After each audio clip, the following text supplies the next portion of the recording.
das Verständnis unserer, muss ich schon sagen, Vorfahren, wie haben unsere Organisationen den Artikel 7 verstanden, als er beschlossen wurde. Im eigentlich berühmten Memorandum aus dem Jahr 1955 der beiden slowenischen Zentralorganisationen ist eigentlich noch heute gültig, hat niemand jemals widerrufen. Wir haben den Artikel 7 und verstehen noch heute so als eine eigentlich relativ leicht zu verstehende Bestimmung verstanden.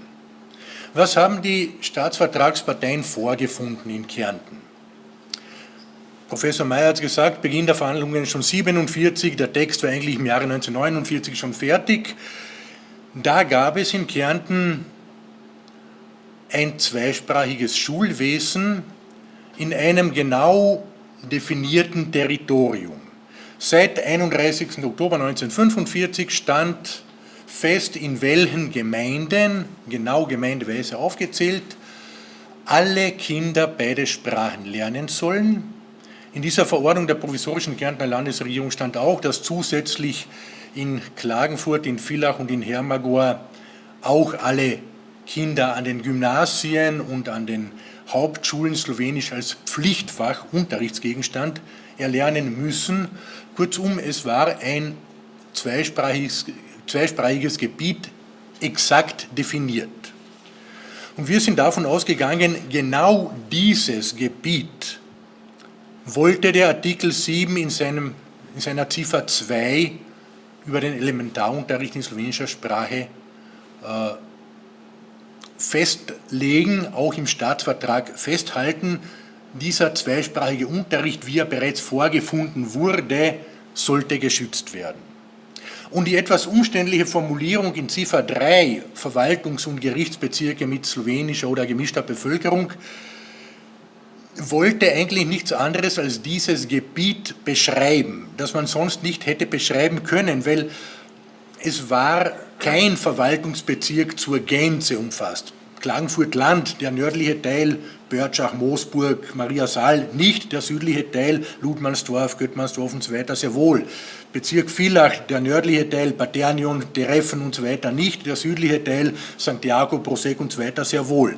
Deshalb diese etwas umständliche Beschreibung, Verwaltungs- und Gerichtsbezirke mit slowenischer oder gemischter Bevölkerung, um dieses Territorium zu umfassen, das ja definiert war in der Verordnung der provisorischen Kärntner Landesregierung 1945.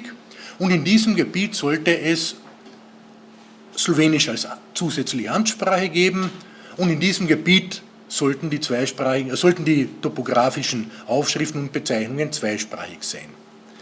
Das heißt einfach gesagt, es sollte ein zweisprachiges Gebiet gesetzlich, staatsvertraglich festgelegt und garantiert werden.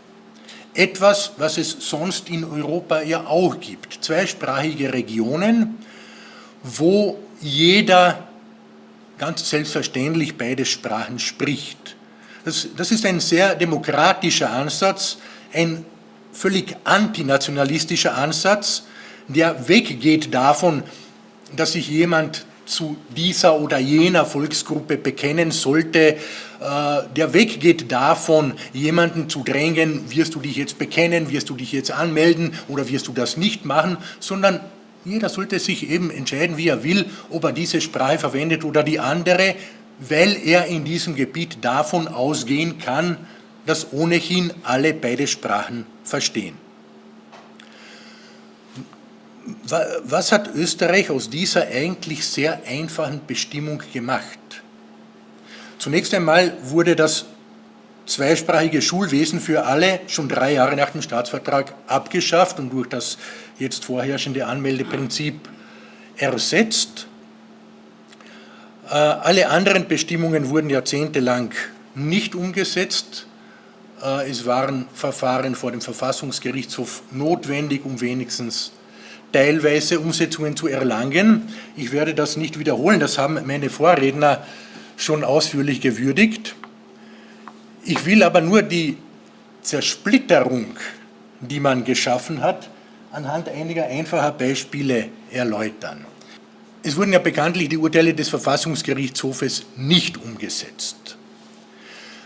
Das erste Erkenntnis, Amtssprachenerkenntnis aus dem Jahr 2000, betreffend die Gemeinde Eberndorf, Dobrla Vas, war vorher die Frage, wo hat die Volksgruppe denn nachgegeben?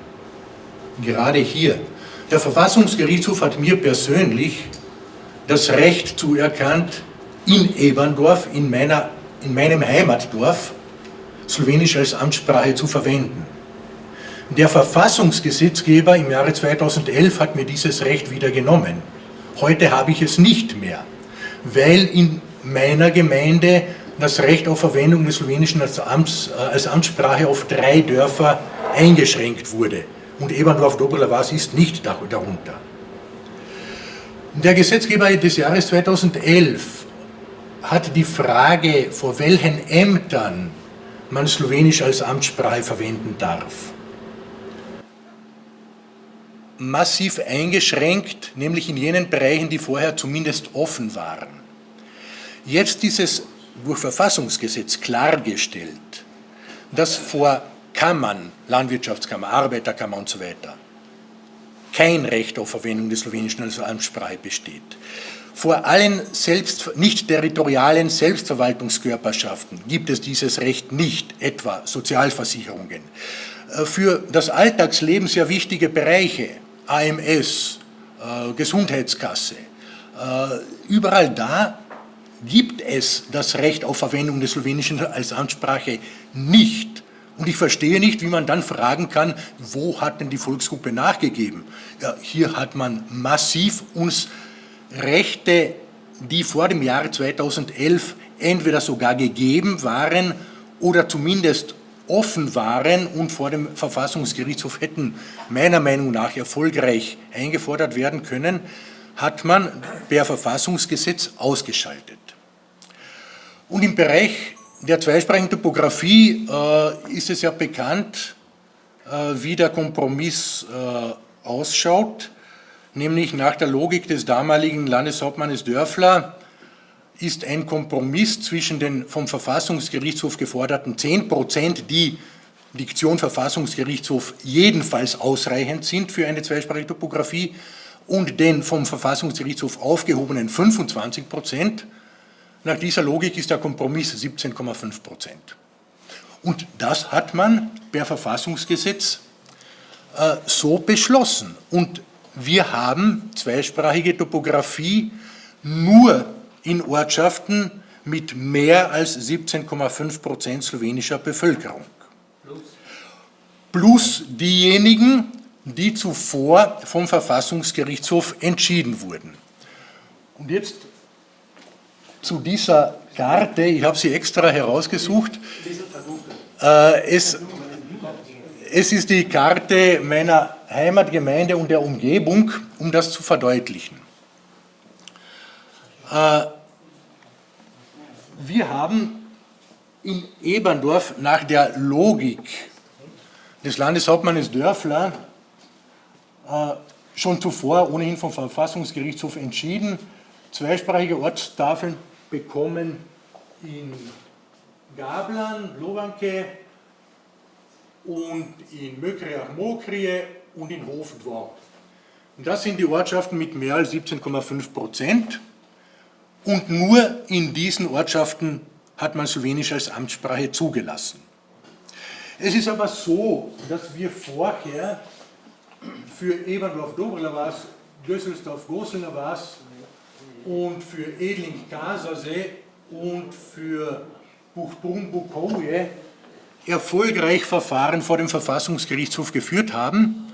Alle diese Ortschaften haben mehr als 10% und haben, weil VfGH-Erkenntnisse vorgelegen sind, natürlich zweisprachige Tafeln bekommen. Es gibt aber in unserer Gemeinde Ortschaften, die konnten nicht vor den Verfassungsgerichtshof gebracht werden, nämlich etwa Köking-Kokje, Leubeck-Beloce. Warum nicht? Weil sie keine blaue Ortstafel haben, also keine Tafel mit einem blauen Rand, welche gleichzeitig eine Geschwindigkeitsbeschränkung bedeutet, sondern nur die Ortsschilder. Und hier konnte man, wenn man wollte, durchbrettern, wie man wollte. Es war der Strafbescheid nicht bekämpfbar.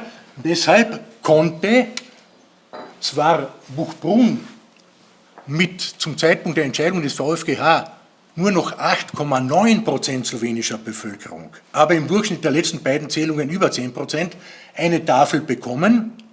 Köking-Kokje mit über 15%, aber weniger als 17,5%, aber keine. Und diese völliges Fehlen jeglicher Logik zieht sich durch. Jetzt gab es in unserer Gemeinde vor 2 Wochen ein ziemlich, ja, man könnte sagen, freudiges Ereignis.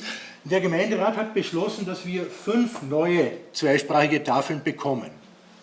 Eben in Köking, Kokje, in Leubeck-Beloce, in Homitzberg-Humetz, in Budap-Budap und in Unterbergen-Podgora.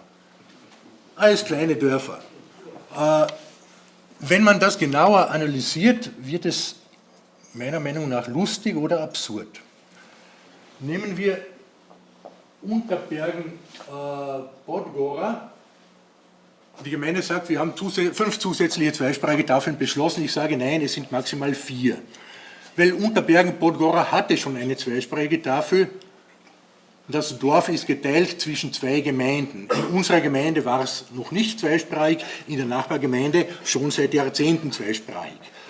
Also der Terminus Verwaltungs- und Gerichtsbezirke mit slowenischer oder gemischter Bevölkerung bezieht sich jetzt nicht einmal mehr auf Gemeinden und nicht einmal mehr auf Dörfer oder Ortschaften, sondern, wie das Beispiel Unterbergen-Podgora zeigt, sogar auf halbe Dörfer.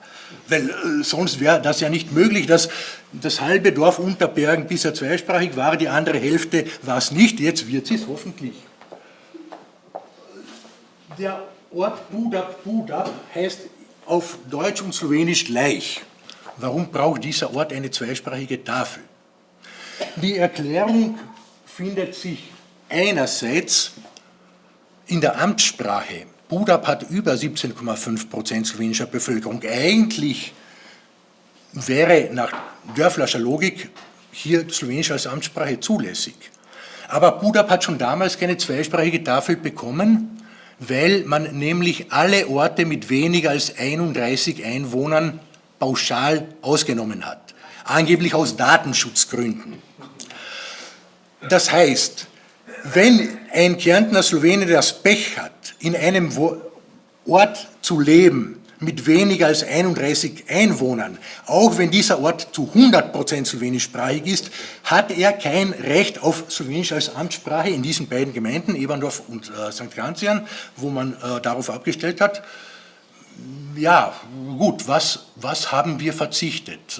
Wieder die Frage, wo ist hier die Logik? Aber in Budap geht es noch weiter, die Erklärung ist nämlich auch in der Nachbargemeinde. Hier haben wir einen Ort, der heißt auch auf Deutsch und Slowenisch gleich Proboj, aber Jandre hat es vorher erwähnt, zweisprachige Wegweiser sind nach dem Kompromiss aus dem Jahre 2011 nur vorgesehen, wenn sie in einem zweisprachigen Ort stehen und in einen zweisprachigen Ort weisen. Jetzt hat Proboj keine zweisprachige Ortstafel bekommen, weil man meinte, Proboj ist eben Proboj, braucht man nicht zweimal schreiben. Ist korrekt. Aber das hat zur Folge, dass die Wegweiser in diesem Dorf einsprachig geblieben sind und es bis heute sind und man es nicht schafft, sie zweisprachig zu machen. Und diese komische 31-Einwohner-Regel hat auch zur Folge, dass in der nächsten Ortschaft in der Nähe Lanzendorf-Lanzowa ist umzingelt von lauter zweisprachigen Dörfern mit zweisprachigen Tafeln, aber auch Lanzendorf hat unter 31 Einwohner, bekommt also keine Tafel. Und die Wegweiser in diesem Dorf, die gerade an einer Kreuzung sind, auch nur deutschsprachig.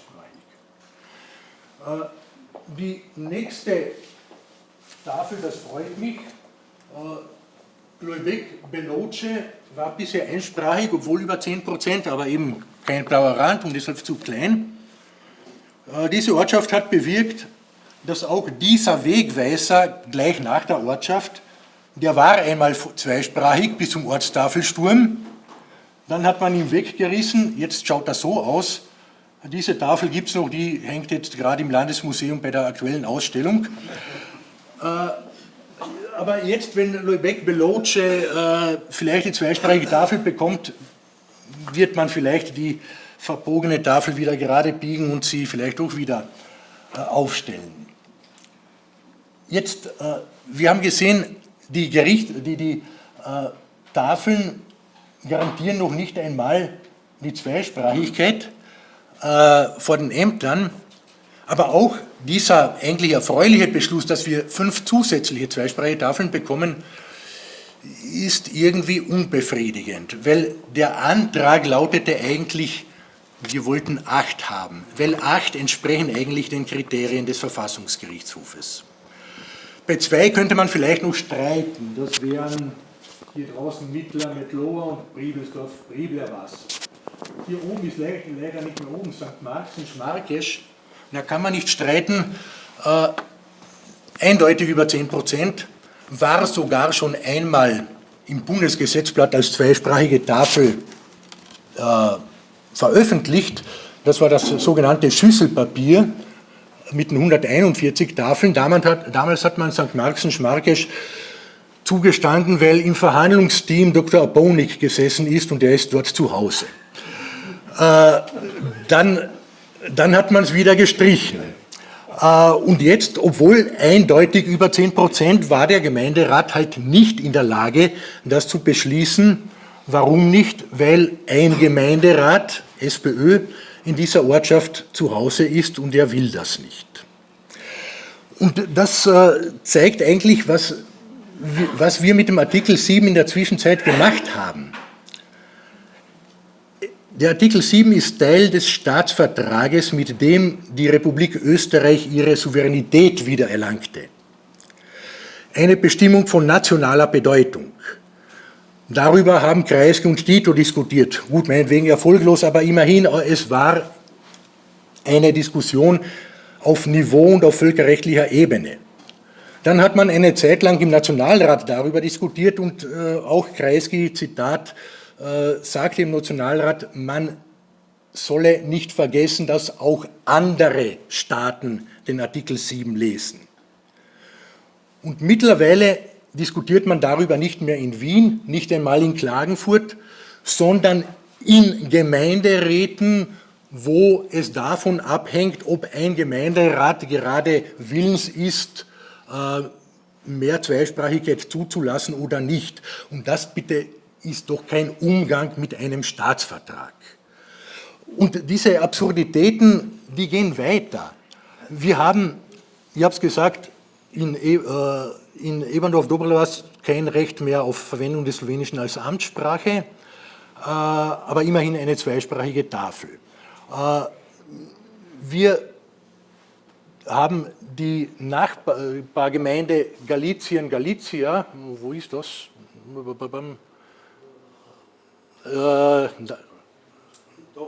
Ja, da ist es, ja.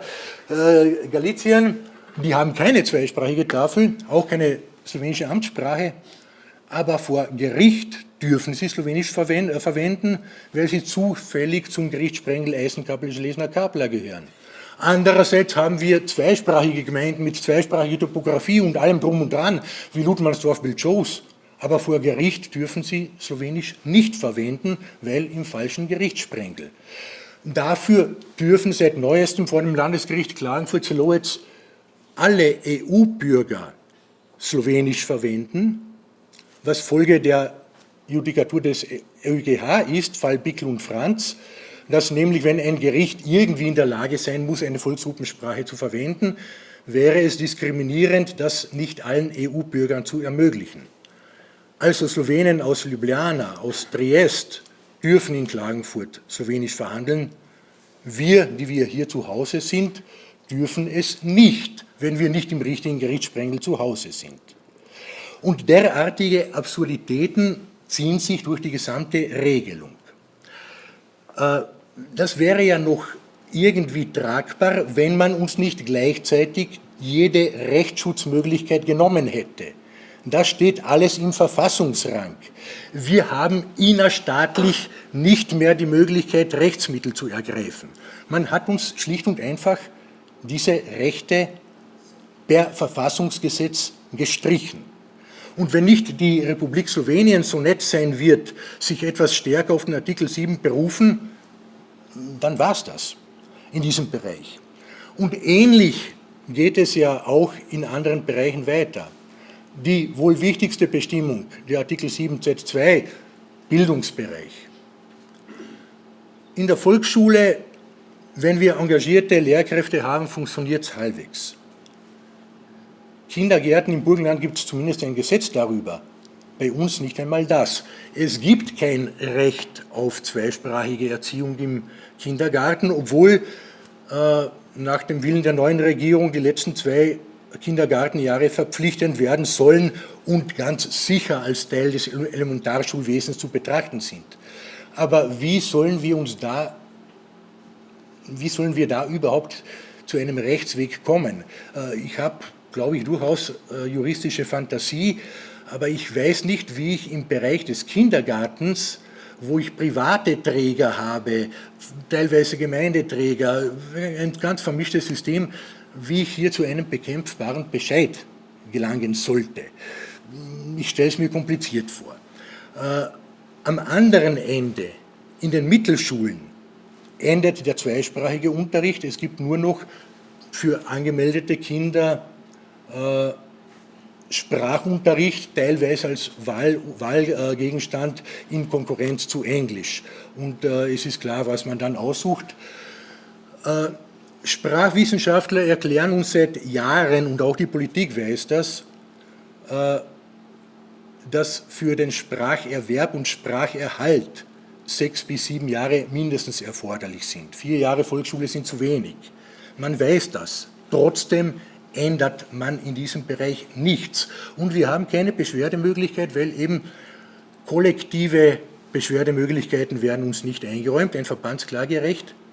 Individuell werde ich mit einer Beschwerde im Bereich der Mittelschule nicht weit kommen, weil mir der Verfassungsgerichtshof sagen wird, du als Person hast ja die Möglichkeit, dich zum slowenischen Unterricht anzumelden und das war's.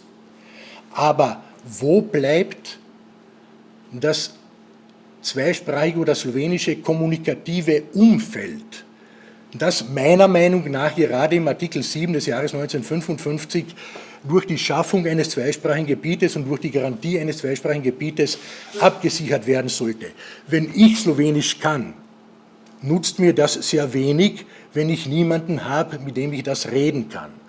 Und wir haben immer weniger Menschen, mit denen wir in unserer Sprache sprechen können. Und das merken vor allem Familien mit kleinen Kindern, die ihre Kinder ins Auto packen können und ein paar Kilometer ins nächste Dorf fahren können, um irgendeine weitere Familie zu finden, mit der die Kinder noch in unserer Sprache reden können. Das heißt, es ist eine zweifache Kritik, die hier anzubringen ist. Erstens, Österreich hat uns den Rechtsweg genommen. Wir haben keine Rechtsschutzmöglichkeit mehr und das widerspricht sowohl dem Artikel 7 als auch den europäischen Minderheitenschutzkonventionen. Und zweitens, Österreich hat die Umsetzung des Artikels 7 auf Gemeindeebene abgeschoben. Gemeindevertreter entscheiden darüber, ob ein Beamter, eine Beamtin eingestellt wird, die noch Slowenisch kann, damit ich das Recht auf Amtssprache überhaupt praktisch wahrnehmen kann, ob eine zweisprachige Kindergartengruppe eingeführt wird, ob eine zusätzliche Tafel aufgestellt wird. Das heißt, von einer Bestimmung von nationaler Bedeutung wurde der Artikel 7 auf eine Bestimmung, zu einer Bestimmung degradiert, über welche in Gemeindestuben gestritten wird. Und das ist leider der aktuelle Zustand und ich sehe eigentlich auch zum 70. Jahrestag der Unterzeichnung des Staatsvertrages keine wirklichen Bemühungen daran, irgendetwas zu ändern. Frau Allerlepa, danke.